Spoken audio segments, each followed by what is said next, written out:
이 자리는 굉장히 특별한 자리인 것 같습니다. 눌놀이 평화마을 터를 저희가 좀 괜찮겠다라고 발견해서 지난 4월 28일 날 우리 지움 정확한 명칭이 어떻게 돼요? 지움 뒤에 붙는 말이 있는 것 같더라고요. 그냥 지음 건축하는 거예요. 네, 지움 건축에서 일하시는 부부 건축가이세요.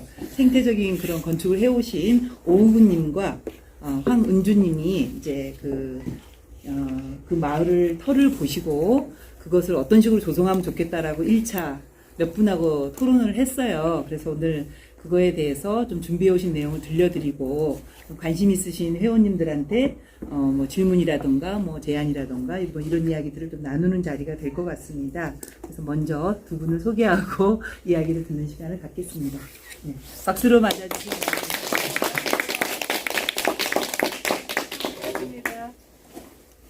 일단은 이런 기회를 마련해 주셔서 감사하고요. 시작하겠습니다. 네.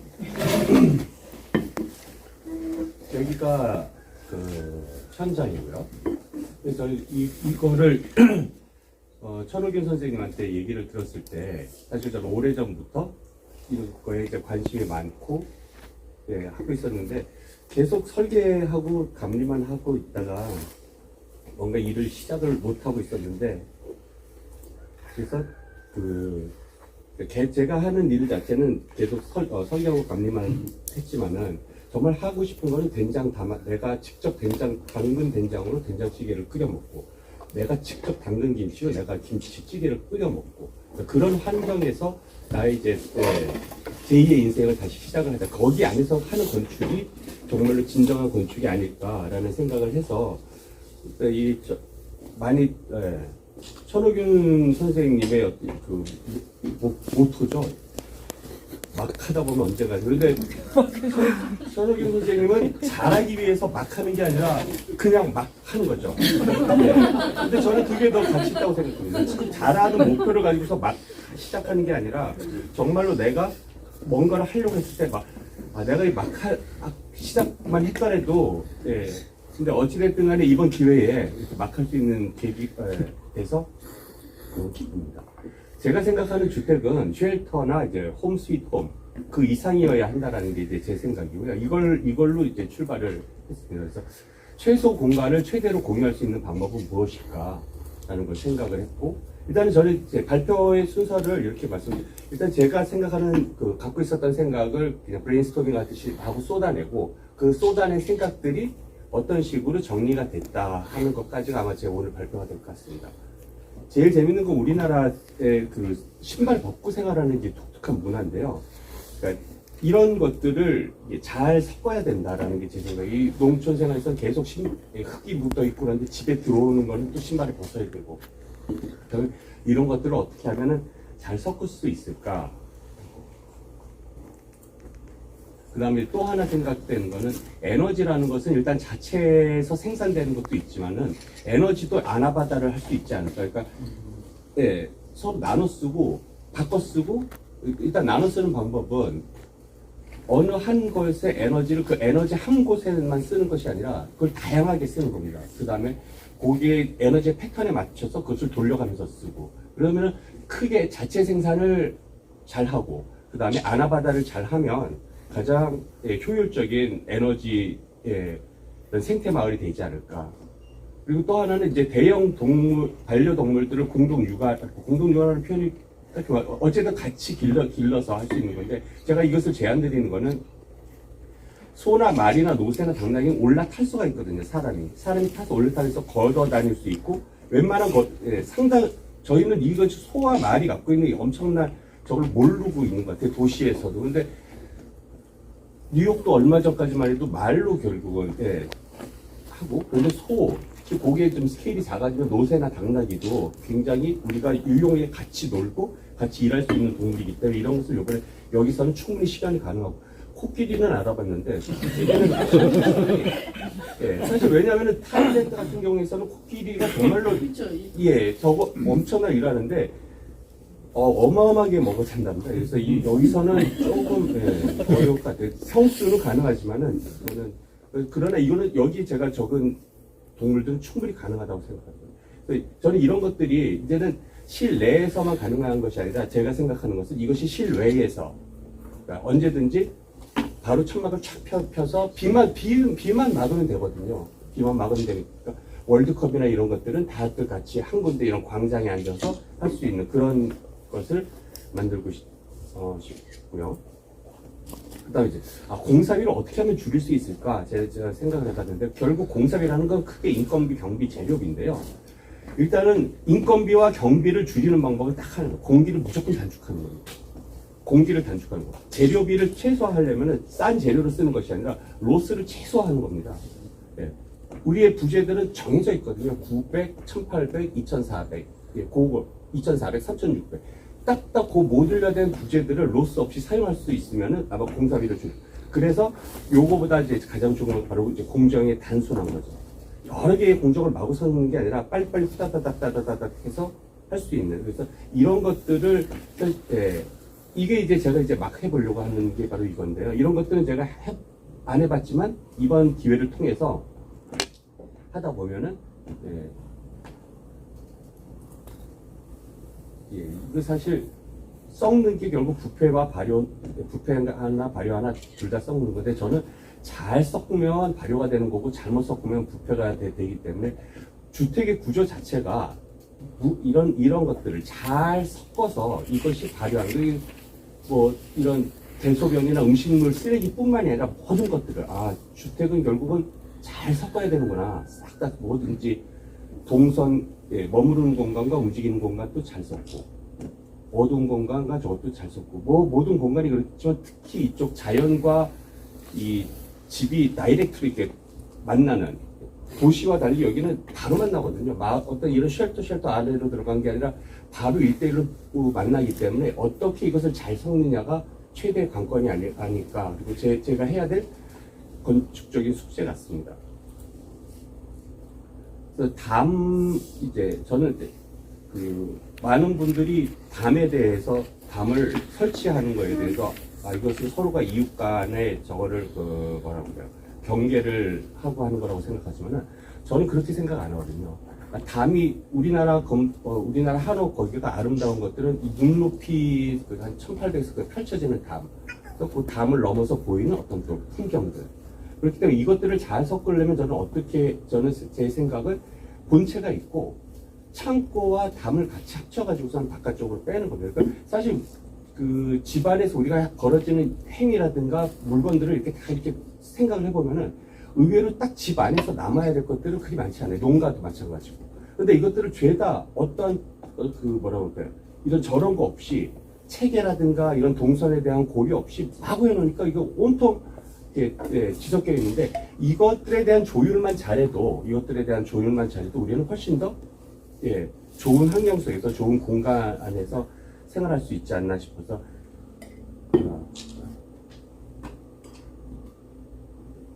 그래서 제가 제안드린 것은 자연의 일부로서의 주택을 지어야 되겠다. 그래서 제안드린 것은 기존의 주택들이 이렇게 이게 경사 지붕일 수밖에 없죠. 옛날에는 비와 특히 눈을 다 흘려보내야 되기 때문에. 근데 제가 생각하는 이제 주택은 땅의 일부이자 지면의 연속으로서 옥상도 사용을 해야 되고 옥상도 사용해야 되고 바람이 가다가 이렇게 다 이렇게 지나가고 뭐든지 풍경도 이렇게 지나가고 그래서 제가 생각하는 것은 땅의 일부고 지면의 연속으로서 한 개의 켜가 지면은 땅의 면에 있기 때문에 식물들을 자라게 할 수 있지만 이쪽 면은 땅의 면에 있지 않기 때문에 식물들이 자라지 못하죠. 그러니까 식물들이 자랄 수 있는 영역에서는 식물들이 자라게 하고 식물이 자랄 수 없는 환경에서 5개의 활동을 할 수 있고 고추 말리고 이제 다양한 일들이 이제 여기서 벌어지는데 거기에서 땅에 이런 매끈한 환경이 필요한 것을 옥상으로 올리자. 그러려면 얘도 낮아야 되는 거죠. 층고가 높지 않고 왜냐하면 계단에서 몇 발자국만 올라가면 바로 옥상이 될 수 있도록 그래서 옥상에서 이 지면들이 한 개층을 더 높게 해서 하는 이런 식의 구조로 해야 되겠다라는 게 제 생각입니다. 그 다음에 저는 최소한의 주택을 한번 제가 설계를 해봤어요. 나한테 만약에 내가 이 도시를 벗어나서 아무 데서나 이렇게 최소한의 주택을 지어가지고 얘를 트레일러에다가 싣고 또 옮겨 다닐 수 있는 그런 주택의 최소 사이즈는 뭘까 이제 고민을 하다가 큰 깨달음을 얻은 것이 바로 주택의 중심은 거실도 아니고 침실도 아니고 식당도 아니고 주방입니다. 주택의 중심은 어디라고 생각하세요? 나 자신. 그건 당연한 거고. 어떤 공간으로서 저는 주택의 중심은 다용도실이라고 생각합니다.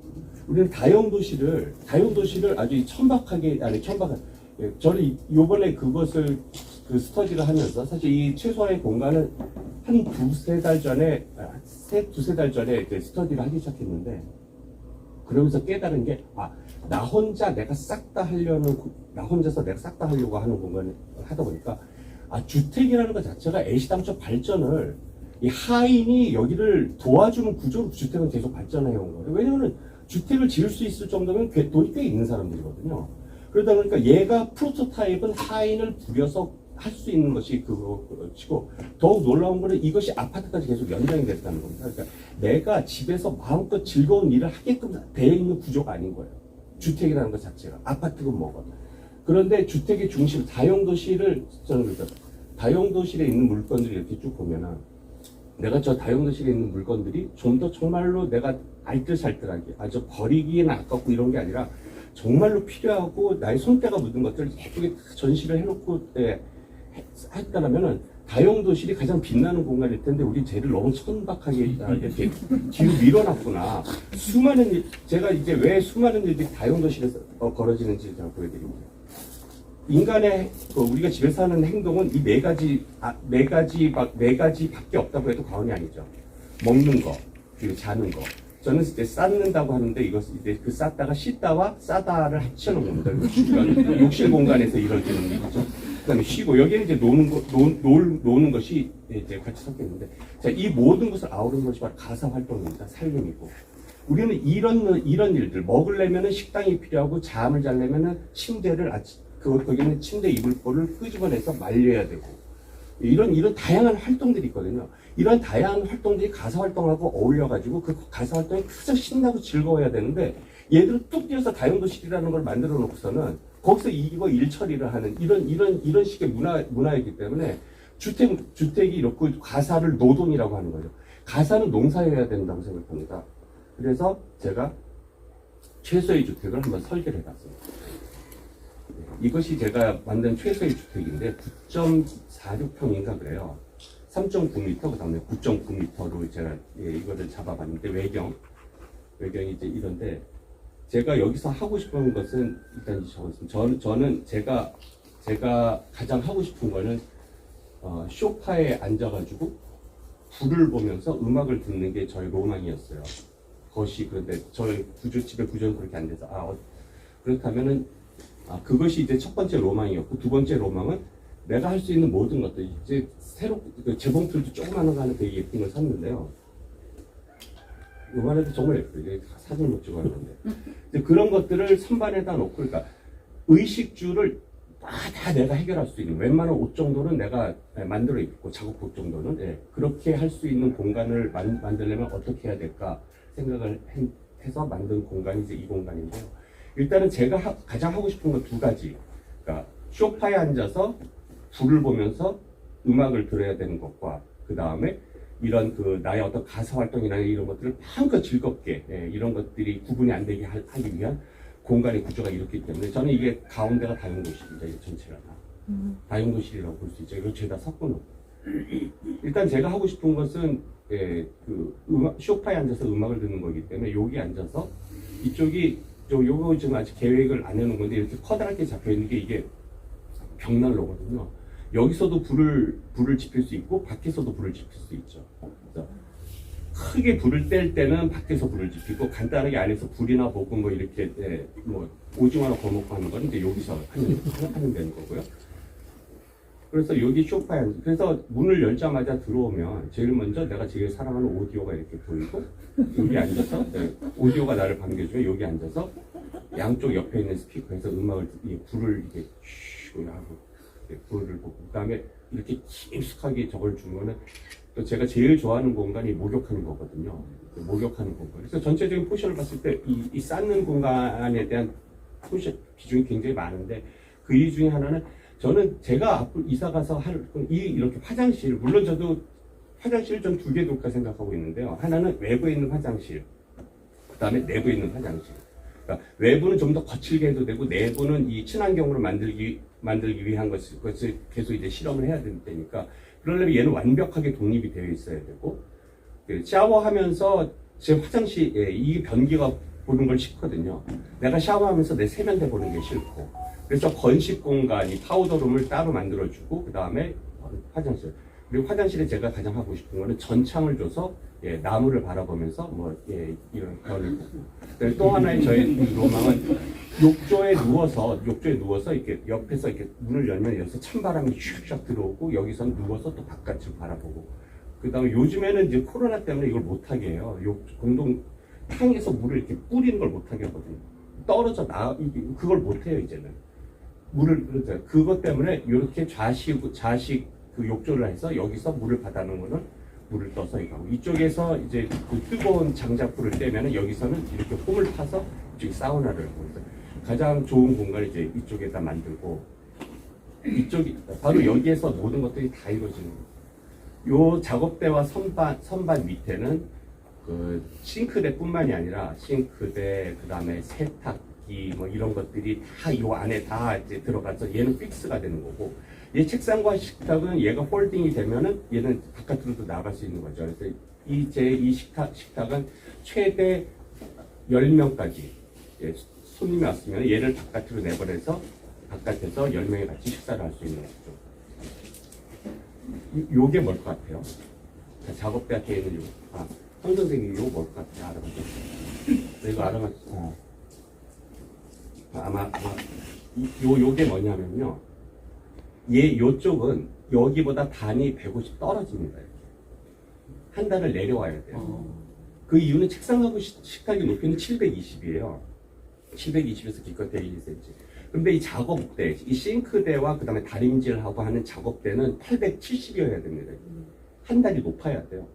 그래서 처음에 저는 얘를 한 단을 높였더니 이게 스피커가 한쪽이 높아질 뿐만이 아니라 여기 앉았을 때 내가 가장 하고 싶은 여기에 앉았을 때 불을 봐야 되는데 이게 찐따가 나버리면 이거는 굉장히 여기에서 이거 휴식의 느낌이 안 날 뿐더러 이 작업대 위에는 내가 그 사랑하는 그 미신기라든가 이게 재밌는 제가 이렇게 손으로 할 수 있는 작업들 다림질 그다음 뭐 이렇게 아직 다리미는 안 샀지만 어쨌든 그런 것들 이쁜 것들 이렇게 쭉 올려놓고 이걸 봐야 되는데 얘가 이렇게 찐따가 나버리면 이건 안 돼. 왜냐면 얘는 고정 공간이거든요. 얘는 위가 텅 비어서 언제든지 무급을 한 거지만은 그래서 이렇게 해놓고 양쪽에는 모두 다 창문을 줘서 언제든지 내가 작업할 때는 앞에 있는 자연을 바라보면서 작업할 수 있고 또 침대와 소파 옷장을 이렇게 한 군데다 묶은 거는 어떻게 하면 가장 최소화할까 할 때 침대라는 공간을 가장 내밀하게 하기 위해서 버퍼존 하나 더 준 겁니다. 앞에다 소파를.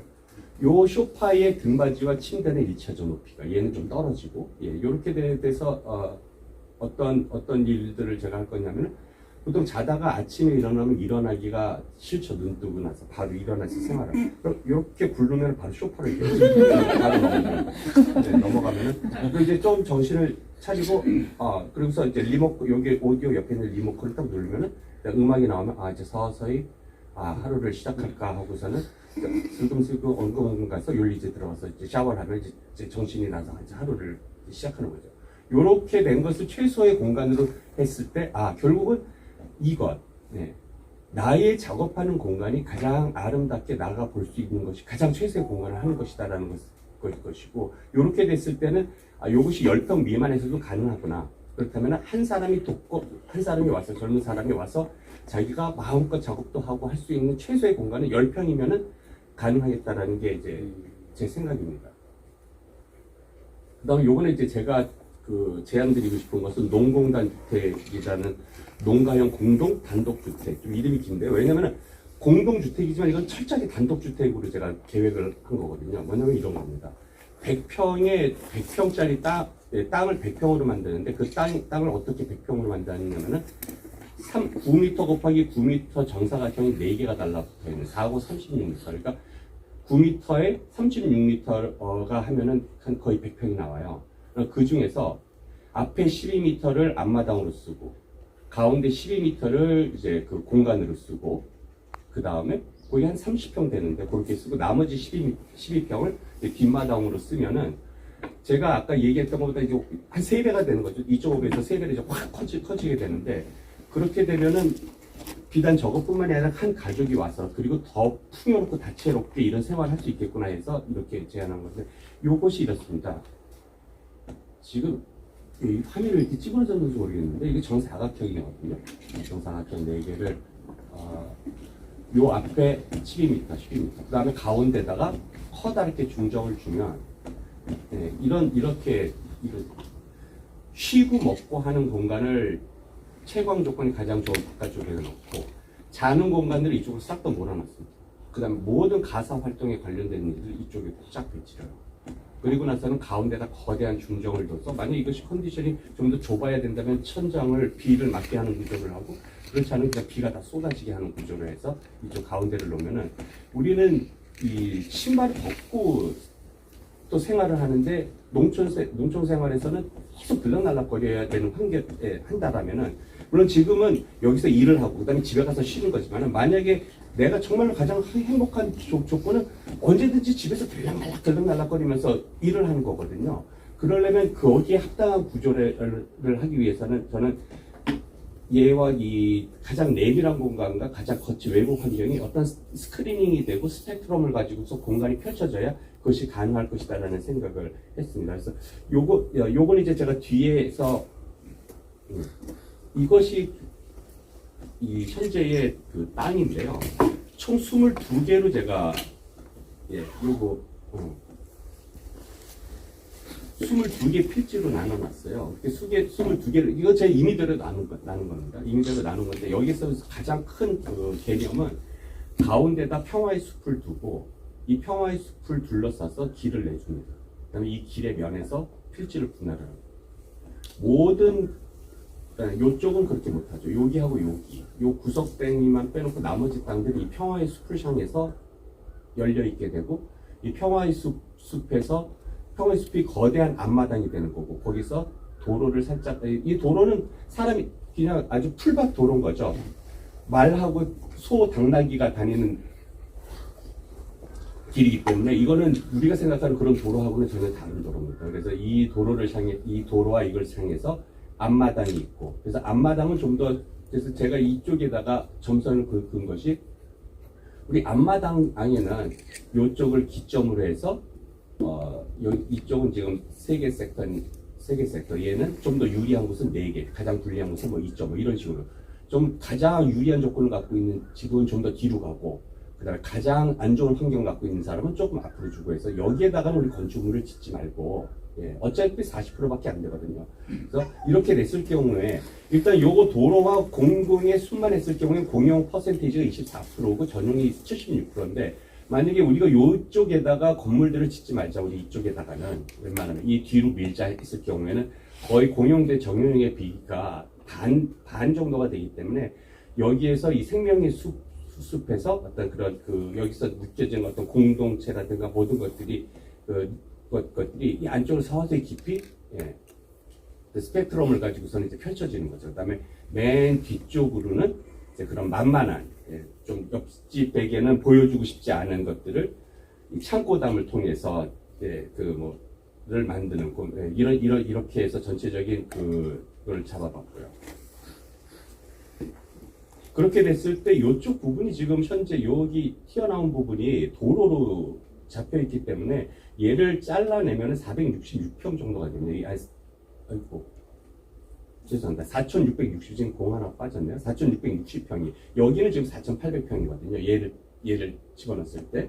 근데 이제 4,660평 정도가 나오면은 제가 아까 그래서 필지 분할을 했을 때 지금 이게 그렇다면 여기 보면요.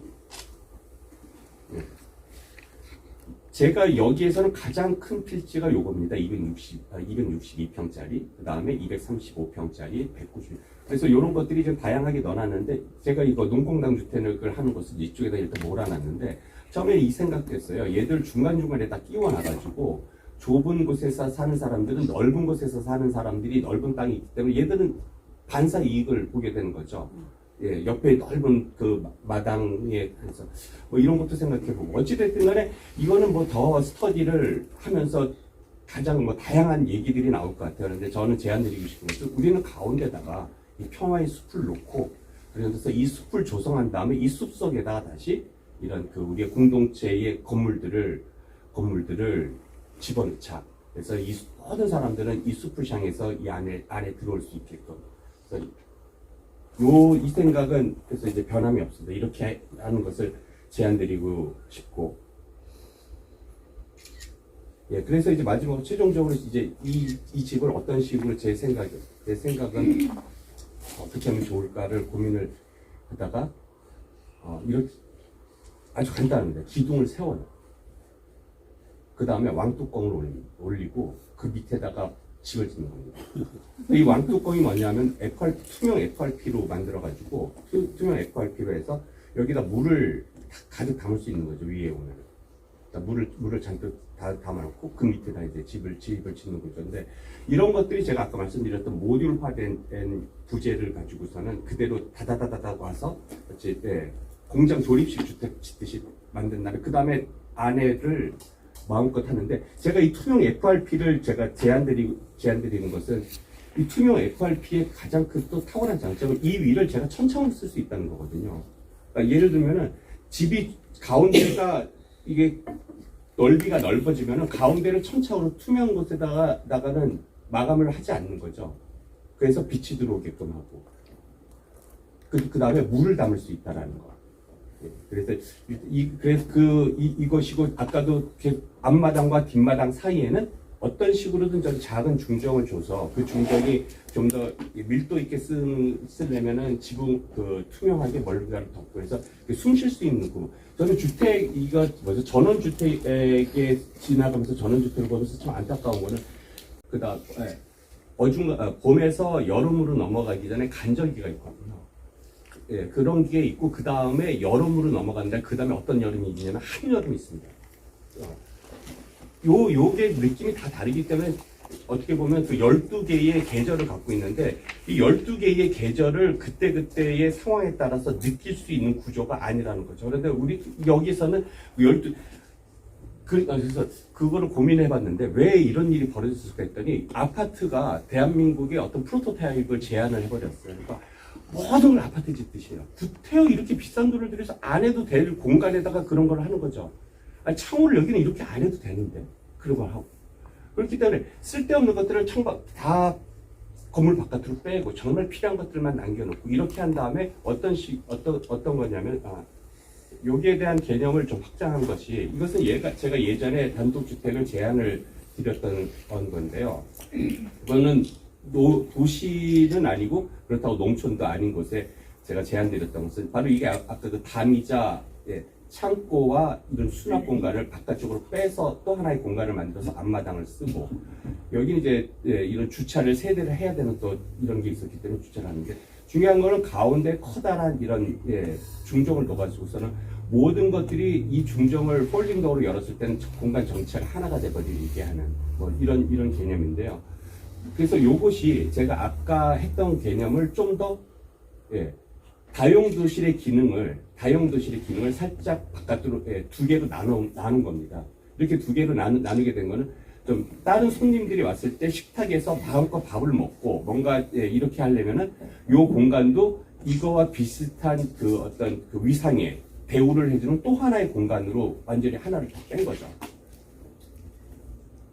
그래서 그리고 이제 요것이 24평짜리 제가 한 번 더 디벨롭을 한 만약에 내가 돈이 많으면은 이런 식으로 한번 지어서 살았으면 좋겠다 했다가 요번에 이제 평화마을을 하면서 이렇게 살면 안 되겠다. 나 혼자 사는데 이렇게 이런 거 이건 좀 곤란하겠다라는 그런데 왜냐하면 이게 저희가 평화마을의 주택의 굉장히 중요한 개념이기 때문에 이것을 말씀을 드릴게요. 저는 이때는 이렇게 했습니다. 요거는 일단은 게스트룸을 하나 줬어요. 요거는 똑같아요. 소파에서 땡으로 떨어져 가지고서 침대 있고 소파에서 얘는 아주 제가 음악 듣는 공간을 별도로 아예 따로 만들어 놓은 거죠. 불 보면서 여기서 하고 그다음에 여기서는 이제 공부하고 뭐 일하고 네, 요걸 이렇게 살짝 침대를 기준으로 해서 나눠놨는데 제가 봐도 이거 안 좋은 것 같고요. 예. 내가 여기서 일하고 여기서 그런 거 안 할 것 같아요. 이건 다 섞여 있어야 맞는 것 같고. 그 다음에 이쪽은 이거는 저는 해봐야 될 그러니까 이런 공간, 작업 공간, 그러니까 물수 계속 뭔가 이런 일들이 하는 공간은 뭔가 아주 쾌적하게 언제든지 바깥으로 나갈 수 있고 창문에서 바람이 들어올 수 있는 가장 좋은 장소에다가 그 공간을 놓고 가운데다가 중정을 놨습니다. 이 중정 안에 이렇게 네모네모 이렇게 된 것은 이렇게 조금씩 단차 지어있게 해놨는데요. 저는 여기는 어떻게 되어 있냐면은 여기까지 차양이 나가고요. 그리고 나서는 여기는 뻥 뚫렸는데 비가 오면 이쪽으로 쏟아지겠습니다. 이쪽으로, 요 네모 앞에. 그러면은 한여름에는 마치 내가 이제 폭포수 속에 내가 적어도 어디에 앉아서는 여기를 보면은 마치 폭포수에 온 것 같은 듯한 느낌이 들고 요 가운데 확 비 오는 날, 자 한여름 뜨거운데 빨개 벗고 앉아 있으면 온통 여기서 막 그 소나기 사방에서 빛이 오는 것, 비가 오는 걸 바라보고 싶었고, 또 하나는 겨울이 되면은 여기에다가 이게 이렇게 낮아지거든요. 여기다 불을 항상 지피는 거죠. 그래서 요 가운데는 여름에는 물, 겨울에는 불, 그다음에 가을에는 그런 것들을 같이 쓸 수 있는 봄과 가을, 12계절을 느끼게 하기 위한 어떤 하나의 장치로서 이쪽에 여기는 나무도 심지 않고 할 공간이고, 바로 요것이 아까 제가 제안드리고 싶은 건데, 이것이 바로 이제 굉장히 중요한 공간입니다. 얘를 이제 주택에서 이걸 이 스판을 더 늘려서 3m가 되고 4m가 되게 하는 건데, 이게 뭐냐면 위에는 투명의 재질로 빛이 내려오고, 이쪽은 이제 야외인 거죠. 그래서 경우에 따라서는 이 외부를 문으로 닫는데, 문으로 닫고 하는 것들이 많은 사람들이 이걸 문을 계속 뭔가 폴딩 도어로 만들고 이렇게 비싼 걸로 하려고 하지 않고, 여기는 농가주택이 좋은 거는 면적이 넓거든요. 그리고 봄, 여름, 가을, 겨울에 얘를 1년 365일 쓰려고 하는 게 아니라, 얘는 겨울에만 쓴다, 얘는 여름에만 쓴다, 얘는 가을에만 쓴다. 그때 뜯어서 어디다 빼면 됩니다. 그건 가능한 구조거든요. 그러니까 예를 들면 저희 예전에 저런 데 있지 않습니까? 구멍가게 같은 거 판때 셔터 없을 때 그런 것들이 여기서는 가능하거든요. 창문 같은 것도 그렇고. 그래서 이런 것들 모두 다 경량화하고, 창문들도 여기 아파트에 있는 그런 창문보다도 저는 비와 바람을 안 들어오게 하면 되는 거지, 도시처럼 이렇게 수도 없이 그래서 저는 제안을 목재 프레임으로 된 정말 서정적인 나무에다가 어떤 식의 방식을 하냐면, 그 옛날 아주 오래전 원시적인 방법 있잖아요. 이렇게 꽉 눌러서 이렇게 탁 묶어버리는 거. 이런 방식으로 하면은 결국 창문 열 때는 아침에 공기 맑을 때 열 때. 저런 식으로, 바로 저런 거죠. 저런 식으로. 아주 원시적인 디테일을 쓰는 대신에 저건 재료를 알루미늄이나 이런 게 아니라 자연의 재료로 나무로 다 바꾸는 겁니다. 그렇게 되면 훨씬 더, 그런 것들을 이제 제가 실현해보고, 막 해보고 싶은 것 중에 하나가, 그런 것을 해보면, 세이브된 공사비를 그런 쪽으로 쓸 수 있지 않을까. 요거, 설명을 더 드리면, 이 바깥쪽에다, 아까도 앞마당, 뒷마당, 그 다음에 옆마당 이런 것들을 말씀드렸는데, 이런 것들이 있음으로 인해서 여기서 식당에서 밥을 먹고 하는 것을 이쪽으로 바깥으로 끄집어낼 수 있는 거죠. 봄, 가을, 1년 4시사철 중에서 상당 부분 밖에서 식사가 가능하거든요. 비만 안 맞을 수 있는 구조가 된다면. 그런데 그런 것들이 가구와 어떤 가구를 쓰느냐, 이쪽 창으로 어떤 하드웨어를 쓰느냐, 바닥에 마감을 어떤 식으로 연결해 주느냐에 따라서 쉽게 들락날락거릴 수 있어요. 그러니까 의자나 이런 것도, 이런 의자는 사실 굉장히 좋지 않은 거죠. 무거운 의자. 정말, 새끼손가락으로 들 수도 있는 그런 의자. 그래서 모든 가구나 이런 것들, 가구의 사이즈라든가 높이, 얘들의 이동성들을 고려해서 이 안쪽에 있는 공간을 바깥쪽으로 확장시키는 겁니다. 계속. 여기서 샤워하다가도 이쪽에다가는 뭔가 커튼을 치면 빨개 벗고 나와서 비를 맞으면서 또 샤워할 수 있고. 이런 식으로 모든 것들을 중요한 곳에서 바깥쪽으로 자연과 내 실내와 거기서 만나게 할 수 있는 부분을 싹 다 이런 식으로, 저 같은 경우는 이걸 전체를 다 돌려봤는데, 이제 이런 것들이 각각의 여기 사는 건물주의 어떤 구성화, 그 다음에 어떤 생활 패턴에 따라서 이제 그런 것들이 이제 조율이 되는 거죠. 제가, 그래서 가장 아까도 말씀드리고 하고 싶은 것은 자연과 사람을 섞고 쓰레기와 이렇게 잘 섞을 수 있는 구조. 제가 저희 숙제는 그 공용 공간과 저거를 섞고 그거에 대한 스터디가 여기까지였습니다. 네, 감사합니다.